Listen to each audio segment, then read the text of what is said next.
বক্তব্য রাখার জন্য অনুরোধ করছে উপজেলা স্বেচ্ছাসেবক দলের আহ্বায়ক জনাব মিজানুর রহমান পাটোয়ারি। 400 ব্যক্তি মিজানুর রহমান পাটোয়ারি হাতে চালু দেয়। এই পর্যায়ে বক্তব্য রাখার জন্য অনুরোধ করছে এই পর্যায়ে বক্তব্য রাখার অনুরোধ করছে উপজেলা স্বেচ্ছাসেবক দলের আহ্বায়ক জনাব মিজানুর রহমান পাটোয়ারিকে। জনাব মিজানুর রহমান পাটোয়ারিকে। আসসালামু আলাইকুম। সংগ্রামী উপস্থিতি,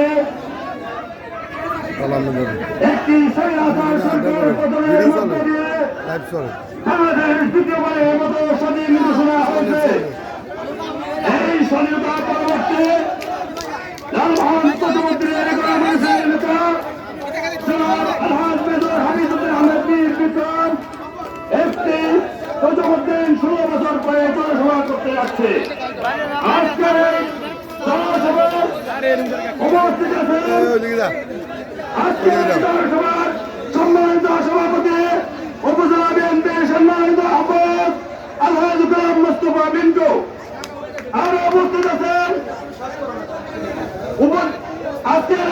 আজকের অনুষ্ঠানের প্রধান অতিথি লালমোহন তজুমুদ্দিনের গণমানুষের নেতা আলহাজ মেজর হামিদুদ্দিন আহমেদ মীর বিক্রম। সম্মানিত উপস্থিতি